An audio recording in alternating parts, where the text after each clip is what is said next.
김동연 도지사께서 입장하고 계십니다.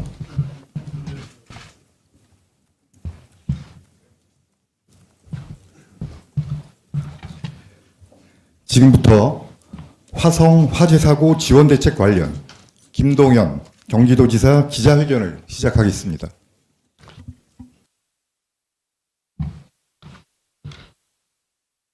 경기도가 책임을 다하겠습니다.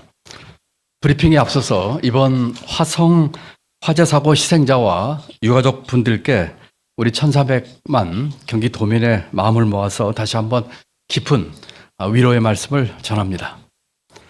오늘은 이번 사고의 수습과 향후 재발 방지에 대해서 현재까지 우리 경기도가 추진하고자 하는 계획에 대해서 말씀드리고자 합니다. 우선 경기도는 부상자를 포함한 사고 피해자와 유족들께 긴급 생계 안정비를 지원합니다. 이번 사고 피해자 대부분이 일용직 또 이주 노동자 신분으로 당장 생계에 큰 어려움을 겪고 있습니다. 경기도청 직원과 유가족 분들을 1:1 매칭으로 지원하면서 의견을 듣고 접수한 유가족분들의 가장 큰 어려움은 바로 생계 문제였습니다. 경기도는 이번 사건이 비극적이고 이례적이라는 특수성을 고려하여 재난안전대책본부의 심의와 의결, 시민사회 전문가들과의 심도 있는 논의를 거쳐 피해자와 유가족에게 긴급 생계 안정비 지원을 결정했습니다. 긴급 생계 안정비는 예비비를 통해서 지출하고 바로 내일부터 지원될 수 있도록 하겠습니다. 사망자 23분의 가족에게는 3개월분 긴급 생계비인 550만 원, 중상자 2분께는 2개월분인 367만 원, 경상자 6분께는 1개월분인 183만 원을 긴급 지원합니다. 사회적 참사에 대해 피해자와 유족에게 긴급 생계 안정 지원을 하는 것은 지방자치단체는 물론 중앙정부에서도 유례가 없었던 일입니다. 이와 같은 지원은 사고에 책임이 있는 회사 측에서 부담하는 것이 원칙일 것입니다. 경기도는 이번에 지원하는 긴급 생계 안정비를 포함해서 유족들에 대한 항공비, 체재비 등 각종 지원 비용에 대해 회사 측의 책임 여부에 따라 구상권을 적극적으로 청구하겠습니다. 두 번째는 철저한 진상규명과 재발 방지 대책을 위한 방안입니다. 지난 주말 이번 희생자 중 첫 장례가 치러진 빈소에 제가 다녀왔습니다. 40대 초반의 한국인 여성분이었습니다. 사고 발생 당일 유가족들은 아무런 연락을 받지 못했고 밤 9시가 지나서야 직장 동료의 연락을 받고 유가족들이 직접 여기저기 수소문해서 사망 사실을 확인했다고 합니다. 또 희생자 DNA의 유족 확인 과정에서도 여러 혼선이 있어 유가족들이 더 큰 상처를 받았던 안타까운 사례도 있었다고 합니다. 이뿐만이 아닙니다. 사고의 원인, 초기 대처, 행동 요령, 사고 후 대처, 신원 확인, 또 유가족 지원에 이르기까지 부족하고 아쉬운 점들이 많이 있었습니다. 이처럼 드러난 문제점뿐만 아니라 이번 사고의 전 과정을 통해서 아쉬웠던 점들, 부족했던 점들을 투명하게 밝히고 백서로 남기도록 하겠습니다. 참사를 되풀이하지 않는 또 예방할 수 있는 첫걸음은 사고의 철저한 진상규명과 반성, 성찰에서부터 시작합니다. 우리는 이와 같은 것들이 잘 이루어지지 않은 것을 세월호 사건이나 이태원 참사를 통해서 이미 경험한 바가 있습니다. 경기도는 이번 사고를 계기로 산업 안전과 이주 노동자 문제 등에 대한 새로운 기준이 될 백서를 만들겠습니다. 아주 솔직하고 투명하게 모든 것을 밝히고 문제점들을 지적하겠습니다. 이와 같은 백서가 앞으로 재난 예방 대응의 종합 보고서 또는 지침서가 될 것으로 저희는 기대합니다. 2차 브리핑을 한 이후에 그동안 여러 가지 진행 사항에 대해서도 간단히 말씀을 좀 드리겠습니다. 경기도가 우선 첫 번째로는 현재 진행 중인 리튬 취급 사업장에 대한 특별 합동 점검 중간 결과를 말씀드리겠습니다. 경기도는 현재 리튬 제조 공정이 이루어지는 곳 48곳을 집중 점검 중에 있습니다. 어제 현재까지 31곳의 점검을 마쳤고 그 결과 위험물 취급 위반 5건, 유해 화학물질 취급 위반 4건 등 총 9건의 위반 사항이 확인됐습니다. 이 중 6건은 검찰에 송치할 예정이며 3건은 과태료 처분 조치했습니다. 또한 소방위험물 관리 위반 12건에 대해서는 시정명령을 내렸습니다. 나머지 건들에 대해서도 계속해서 오늘 중으로 점검을 마칠 계획이었다는 말씀을 드립니다. 다음은 주민분들께서 우려하시는 오염수 유출과 대기 오염 모니터링 결과입니다. 현재까지 인근 바다까지 이르는 3개 지점에서 중금속, 생태 독성 등 30개 항목을 검사한 결과 수질 오염 배출 기준과 사람의 건강보호 기준 초과는 없는 것으로 확인됐습니다. 사고 이후 일주일 동안 계속했던 대기질 측정에서도 유해물질 검출은 없는 것으로 확인됐습니다. 앞으로도 주민분들께서 안심하실 때까지 지속적으로 모니터링을 하도록 하겠습니다. 피해자와 유가족 지원 내용에 대해서 간단히 말씀을 드리겠습니다. 경기도 화성시는 사고 직후 피해자 통합지원센터를 운영하고 피해자와 유가족을 1대1로 매칭해서 지원하고 있습니다.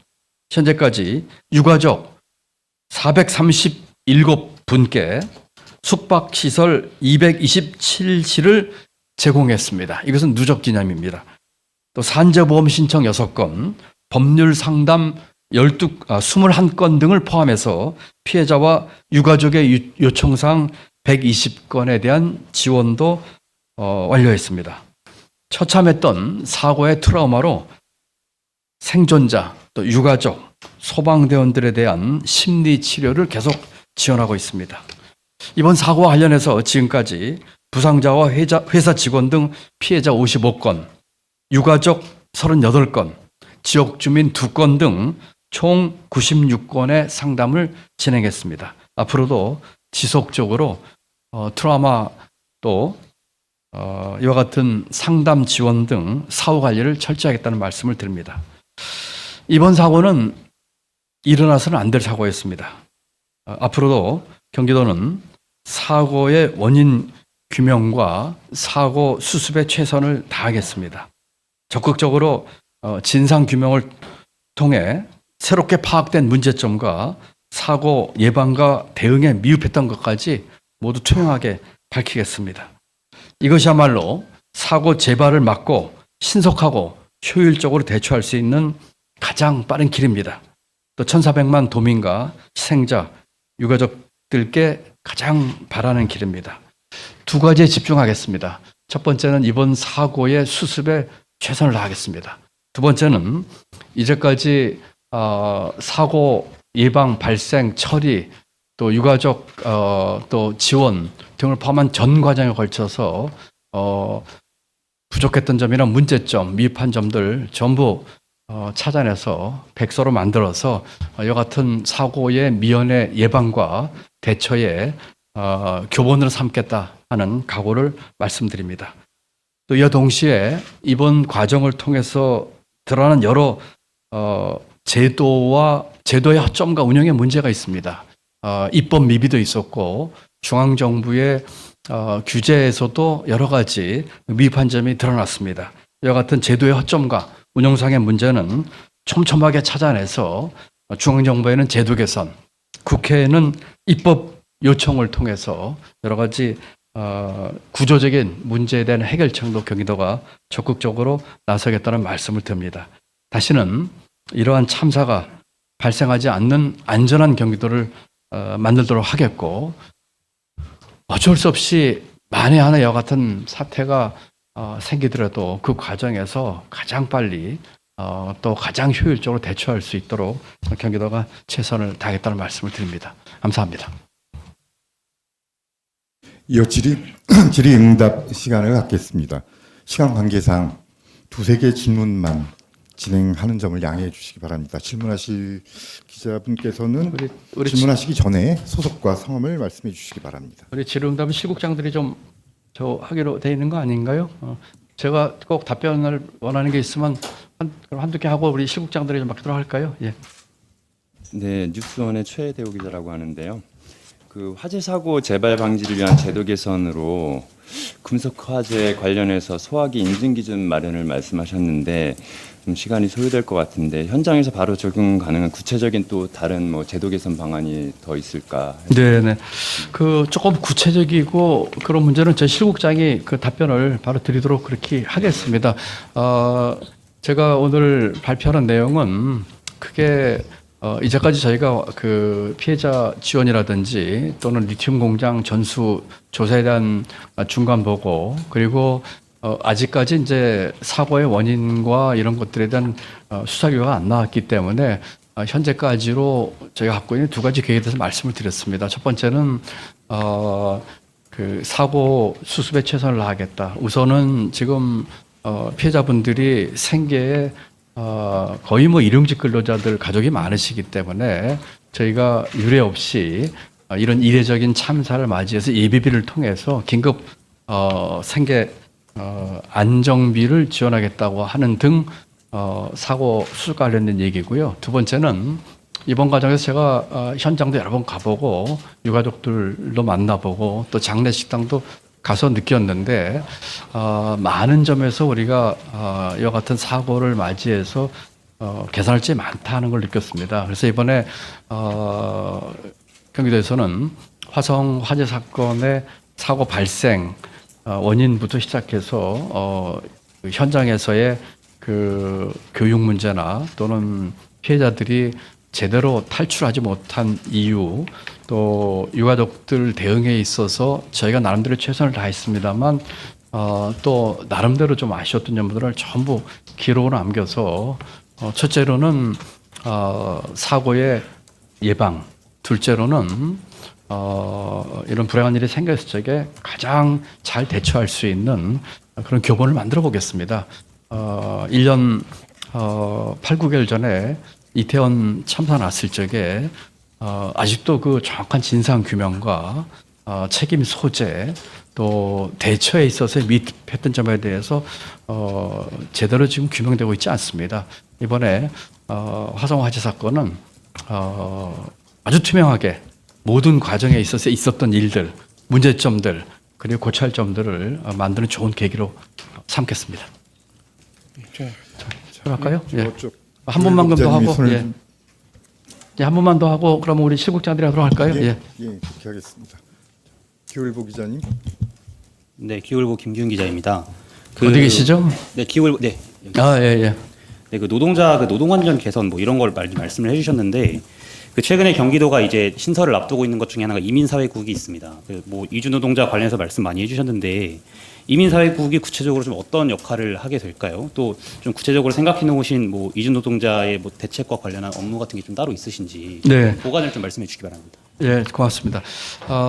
이번 사건이 나기 전에 경기도는 그 조직 개편을 통해서 이민 사회국을 만들겠다고 하는 말씀을 드렸습니다. 지금 등록 외국인 기준으로 하면 대한민국에 있는 외국인의 31%가 경기도에 살고 있습니다. 아마도 등록 외국인 이외에 체류하시는 분까지 하면 더 많은 분들이 경기도에 살고 계시는 것을 저희는 알고 있습니다.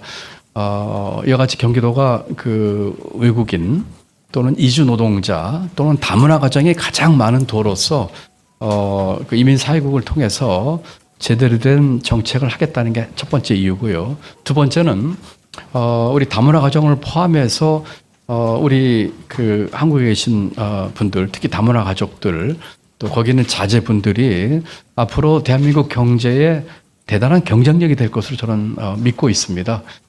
이와 같은 분들을 우리가 공동체 일원으로서 또 여러 가지 기회를 통해서 자기의 역량을 발휘할 수 있는 것을 만드는 것이 경기도 경제와 대한민국 경제를 위해서 저는 꼭 필요하다고 믿고 있습니다. 그래서 이민사회국을 만들었고요. 이민사회국에서는 외국인, 이주 노동자, 다문화 가정을 포함해서 이분들에 대한 안전 문제, 또 노동 문제, 그리고 의료 문제, 또 교육 문제 등에 대한 여러 가지 종합적인 계획을 만들어서 실천에 옮길 것입니다. 예를 들어서 이번에 화성 화재 사건만 보더라도 우리가 이주 노동자를 포함해서 일용직 노동자에 대한 안전 문제가 얼마나 소홀히 했는지가 여실히 드러났습니다. 환경부의 이 유해 물질에 대한 규제라든지 노동부의 E9 비자를 포함한 이주 노동자 문제 여러 가지가 지금 드러났기 때문에 이와 같은 그 안전 문제 또 이주 노동자나 많은 외국인들이 의료에 사각지대에 있습니다. 그래서 그와 같은 문제들 그리고 노동 문제와 또 이민 문제에 말씀을 드렸고요. 그 다음에 이 자제분들의 교육 문제에 있어서도 우리가 신경 쓸 것이 많을 것 같습니다. 그래서 이민사회국은 이와 같은 외국인, 이주 노동자 그리고 다문화 가정에 대한 삶의 전반적인 문제, 아까 말씀드린 안전과 의료와 노동과 이민과 또 교육 문제를 파하는 것을 다루는 정책 부서가 될 것입니다. 그리고 이민사회국장은 일반직 공무원이 아닌 외부에 개방을 해서 이 일에 가장 적합한 분을 모시려고 하는 계획이 있다는 말씀도 드립니다. 예, 감사합니다. 네, 그럼 저는 이 정도 하고 우리 실국장들께서 조금 구체적인 질의응답에 충실히 임하도록 하겠습니다. 감사합니다.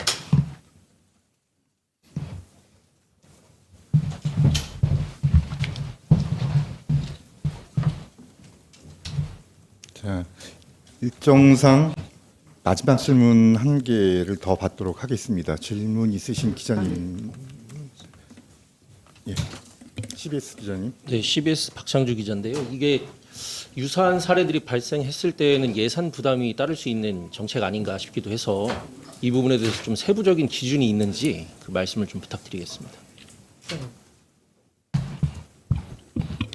예, 이런 재해 재난이 일어나게 되면 다양하게 이제 그걸 대비해서 여러 가지 이제 저희가 제도를 갖고 있습니다.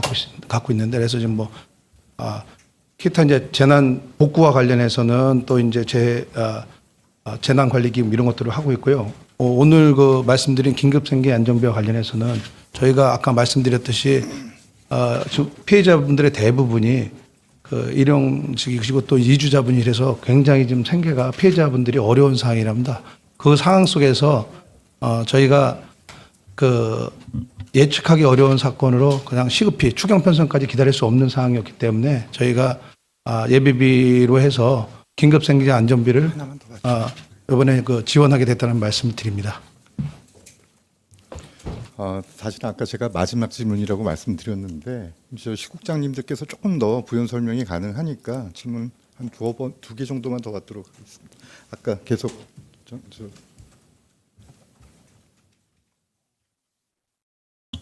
뉴스백의 김동석 기자입니다. 지금 21세기 전반입니다. 지금. 근데 지금 세기 말에나 일어날 법한 대형 참사 화재들이 빵빵 터지고 있어요. 대한민국에서. 기자이기 전에 국민의 한 사람으로서 이게 자칫 정부의 몰락의 트리거가 될지도 모르겠다는 우려가 됩니다. 그러고 이제 현장에서 제가 취재를 해본 결과 유족들의 요구는 간단합니다. 보니까 제대로 된 진장조사, 제대로 된 대처, 그리고 제대로 된 사과를 원합니다. 그런데 사과는 거의 없어요. 지금 보니까 형식적이고. 그리고 현장에서 나온 목소리이기 때문에 전달해 드리겠습니다. 가족들이 바라는 건 아리셀이 납품하는 회사가 있을 거 아니에요. 발주회사죠.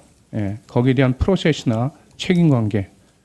그리고 그 사람들이 이주 노동자가 많은 관계로 외교 문제까지 비화될 조짐이 보입니다.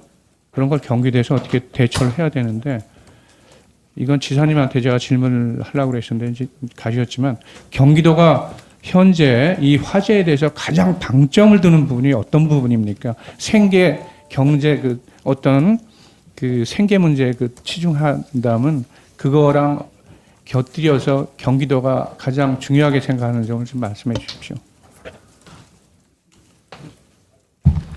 예, 안전관리실장입니다. 지금 말씀하신 대로 이 사건에 대해서 가장 큰 이제 해결을 위해서는 진상조사가 이제 먼저 돼야 되는데요. 그 이제 뭐 엄청난 이제 내부적인 뭐 진행 중인 사안이라 저희가 자료를 진행상은 알 수는 없는데 빨리 그 끝내도록 하기 위해서 지사님도 많이 지금 애를 쓰시고 있고요. 저희는 그것이 이제 나올 때까지 유가족분들이 불편하지 않게 그 기업 측하고 원만한 대화와 태합을 할 수 있도록 조정 역할을 해주는 것들을 하고 있거든요. 그래서 그 수사 결과가 나오기 전까지는 저희는 지속해서 어쨌거나 이 상황들을 불편하지 않게 간다는 말씀드립니다. 저 질문 중에 저기요 그 발주회사의 그 모 회사 쪽에 어떤 관계 같은 것도 지금 거론이 되고 있습니까? 네, 그것도 이게 이제 저기 다 어떤 위탁이냐 뭐 이 방식 때문에 이제 좀 많이 의견이 많은데요. 이것도 어쨌거나 그 노동부에서 지금 조사하고 있는 사안이라 저희가 아직 그걸 확인할 수 있는 사항은 없습니다. 알겠습니다. 자, 마지막 질문입니다. 이 점 좀 양해해 주시고요. 자. 죄송합니다. 제가 옆에 안 보이던. 아까 점검과 총 9건의 위반 사항을 발견하셨다고 하셨는데 또 설명 좀 부탁드려도 될까요?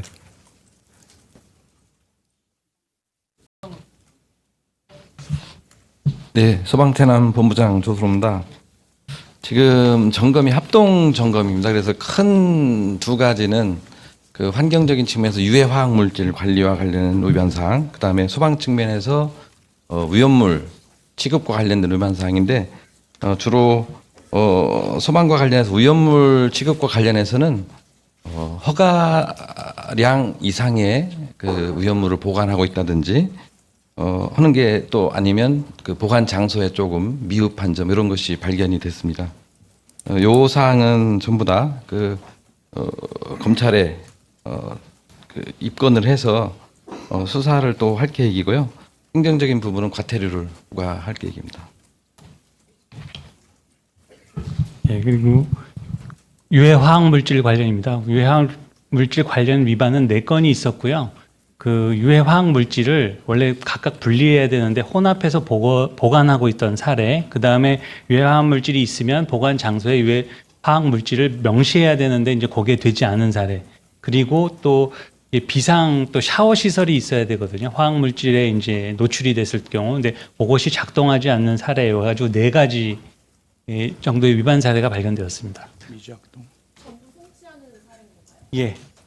근데 입건을 진행하고 있습니다. 지난번 보도자료에서 경기도에서 이거에 대한 관리 권한이 없다라고 밝히셨는데 이번에는 어떤 근거로 단축하게 되신 거예요? 특사경이 저희가 지금 말씀을 드리자면 화학 사고나 화학 재난이 일어나면은 현재 하남에 있는 한강유역 환경청이 하거나 그러니까 환경부 밑에 있는 그다음에 시흥에 있는 그 화학재난 합동재난센터라고 있습니다. 그 합동 방재센터가 있습니다. 거기서 관리하도록 되어 있고 저희는 인허가나 물질에 대해서 하는 권한이 없기 때문에 경기도가 독자적으로 그것을 관리 감독을 할 수 없게 되어 있습니다. 그래서 이 부분은 특사경이 경기도는 있기 때문에 그 범법 사실이 있으면 특사경은 수사를 할 수 있어서 같이 합동으로 진행한 사항입니다. 네, 답변이 된 것 같은데 그래도 손을 또 들어주셨는데요. 그러면 아직 궁금한 분들이 남아 계신 것 같으니까 한 분만 더 질문을 받도록 하겠습니다. 기자님 질문해 주세요. 방금 말씀해 주셨던 거, 저는 인천일보 정혜린 기자입니다. 방금 말씀해 주셨던 것처럼 그 유해 화학물질 관련된 감독 권한이 없다고 말씀을 하셨잖아요. 그래서 그 지사님께서 저번 달에 이거를 지자체로 이용할 수 있도록 법 개정 준비를 좀 하라고 지시를 하셨는데 그거를 언제쯤 어떤 방식으로 건의를 하실 예정이신지 말씀 부탁드립니다. 예, 지금 저희가 이제 말씀드린 대로 두 가지입니다. 하나는 이제 환경부에서 저기 그 한강청하고 시흥에 있는 센터에서 관리를 하고 있는데 저희가 그러다 보니 지금 남부권에는 경기 남부권에는 지금 반도체 클러스터든지 산업단지들이 많이 있어서 일단은 그 시급하게 남부권에 이 방재센터 그 합동 방재센터를 좀 설치를 해라. 환경부에다 요구를 하는 거고요. 또 하나는 이게 법 개정 사항이기 때문에 법적으로 개정을 해야 돼서 그 권한에 대한 이양을 해서 효과적으로 경기도가 좀 대응을 할 수 있도록 좀 요구를 진행하고 있습니다. 그거를 어떤 식으로 요구를 하고 언제 어떤 방식으로 좀 그러니까 저희가 이제 법 개정상은 국회거나 아니면 환경부에서 해야 되기 때문에 그거를 이제 요청하는 형식으로 이제 해야 될 거고요. 그거는 이제 바로 협의를 하고 진행을 하고 있습니다. 그래서 그거는 이제 법 개정 사항의 그 프로세스에 맞춰서 저희가 진행할 계획입니다. 네. 그리고 이거 관련해서 다른 지자체들이 반대하는 입장이 좀 많은데 그 지자체들을 어떻게 설득해 나가실 예정이신지 좀. 그 부분은 약간 그 광역 지자체마다 이제 조금씩 다른 입장입니다. 그러니까 서울이나 부산 같이 도시가 많아서 이런 화학 사고나 이런 부분들이 많지 않는 데들은 뭐 재정적이거나 인력이거나 이런 부담을 느껴서 좀 다른 입장도 갖고 있는데 또 각 그 지자체마다 또 특성이 다르고 중앙정부로서 저희 같이 그 경기도와 같이 사고가 많이 날 수 있는 데들은 또 다른 또 환경을 갖고 있기 때문에 이런 부분에 대해서는 필요성에 대해서 이제 같은 방역 정부 안에서도 설득을 해야 될 필요가 있고요. 만약 환경부가 이제 이 부분에 대해서 그러니까 대형 사업장하고 또 중소기업 사업장하고는 또 입장이 다를 수 있어서 이것이 경기도가 능동적으로 선제적으로 할 수 있는 방향으로 좀 협의를 해서 적절한 법 개정이 가능하도록 요거는 광역정부끼리도 또 협의를 봐야 되는 상황이기 때문에 요거는 지속적으로 논의를 해 나갈 생각입니다. 예, 오늘 질문은 여기까지 받도록 하겠습니다. 오늘 김동연 도지사 기자회견에 참석해 주신 기자님들께 감사드립니다. 이상으로 기자회견을 마치겠습니다.